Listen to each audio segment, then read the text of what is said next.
What if I told you that the world's oldest spiritual tradition is silently rising in the most unexpected corners of the modern world? From the heart of Silicon Valley to the deserts of Dubai, from the yoga studios in Brazil to high-tech labs in Australia, an ancient path. Sanatan Dharma is not just surviving, it's thriving. But why now? Why are millions of people, Indians and non-Indians alike, turning to this ancient wisdom in a world driven by speed, screens, and stress?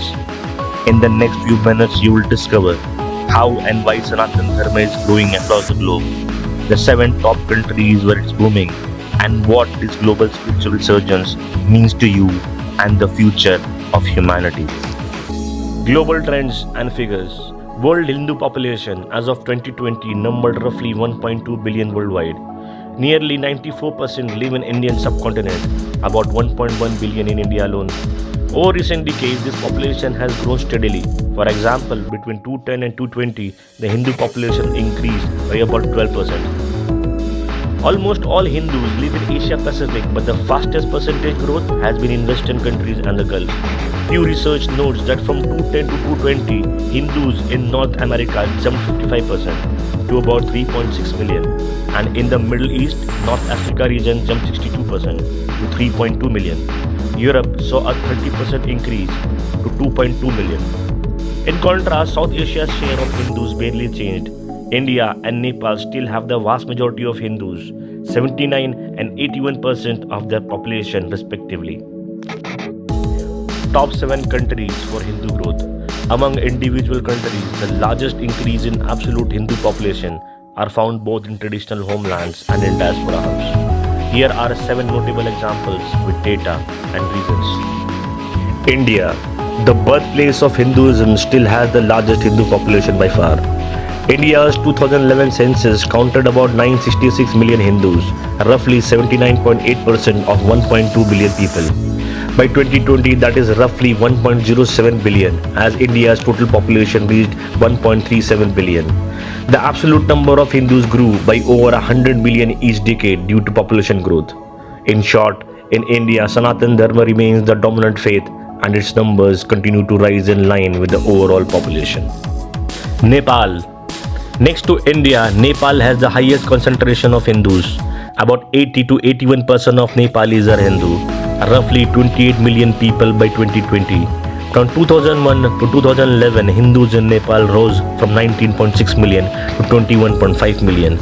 The recent constitution declares Nepal a secular state, but practically the Hindu majority remains strong.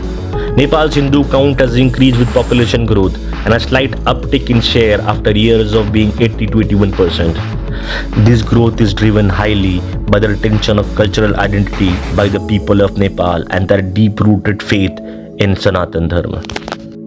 United States, the US, now has the largest Hindu community outside Asia.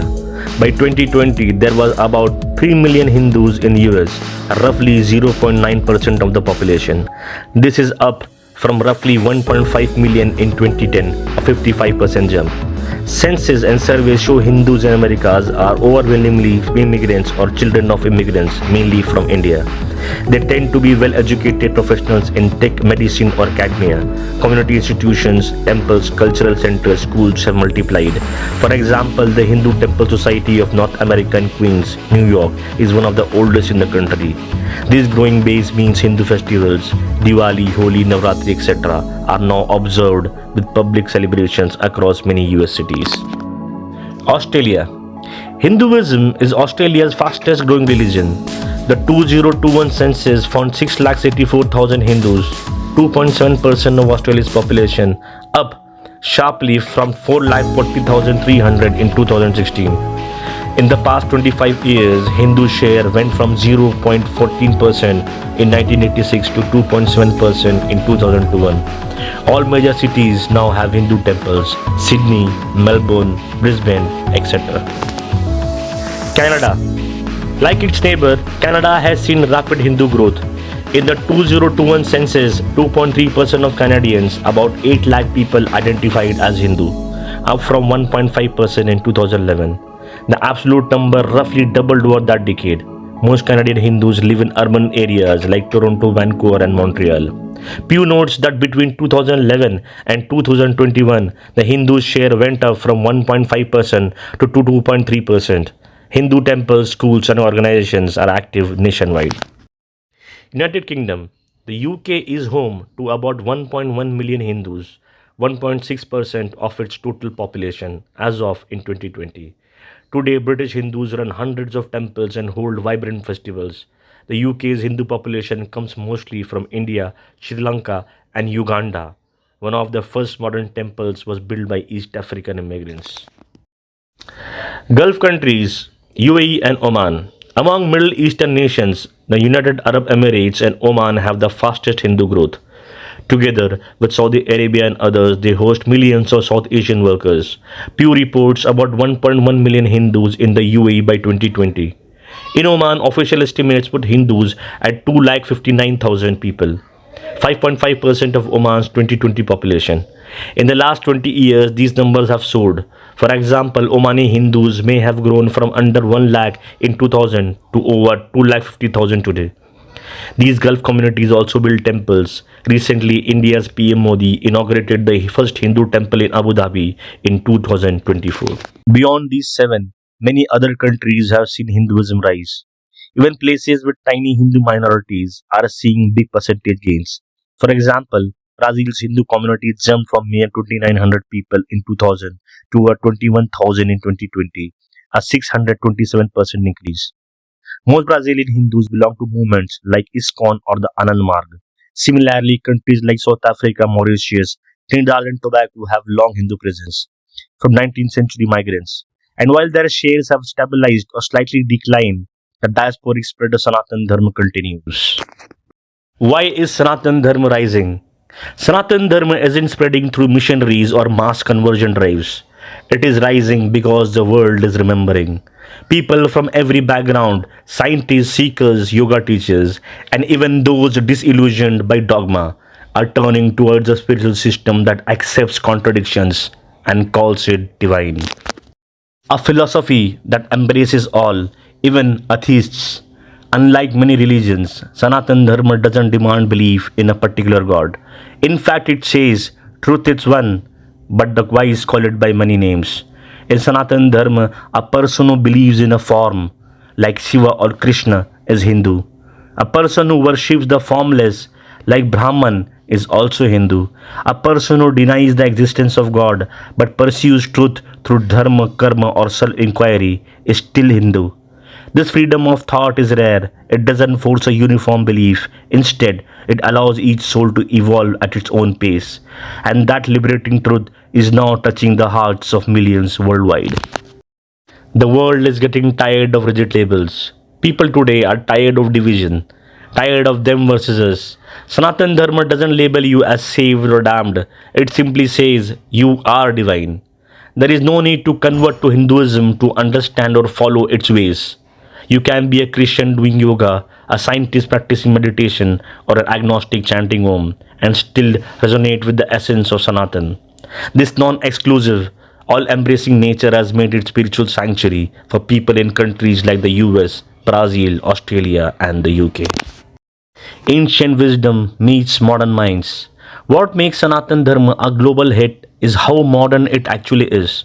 Law of karma aligns with the idea of cause and effect, now a basic concept in psychology and even physics. Meditation and pranayama, now proven by science to reduce stress, anxiety, and depression. Ahimsa, non-violence, echoes through veganism, ecology, and conscious living. Advaita, non-duality, finds echoes in quantum theory and neuroscience. The deeper people explore modern science, the more they are drawn to the ancient truths already spoken in the Upanishads, Bhagavad Gita, and the Yoga Sutras thousands of years ago. Ghar Wapsi, the spiritual homecoming. An often underreported phenomena is that many people who had earlier converted, either due to colonization, fear, or social pressure, are now returning to Sanatan roots. This is not political movement, it's a soul movement. People in countries like Indonesia, Fiji, Trinidad, and even Pakistan have begun rediscovering their ancestral dharma. Movements like Ghar Wapsi are helping people reconnect with Sanatan principles, not through force but through love and knowledge. In India, thousands of people from tribal and Dalit communities are choosing to return, not out of hate for any religion, but out of reverence for the Dharma that sees divinity in all. Even in the West, people born in Abrahamic traditions are embracing Sanatan paths through Vedanta, ISKCON, Shaivism, and yoga based schools of thought. As Swami Vivekananda once said, I am proud to belong to a religion which has taught the world both tolerance and universal acceptance.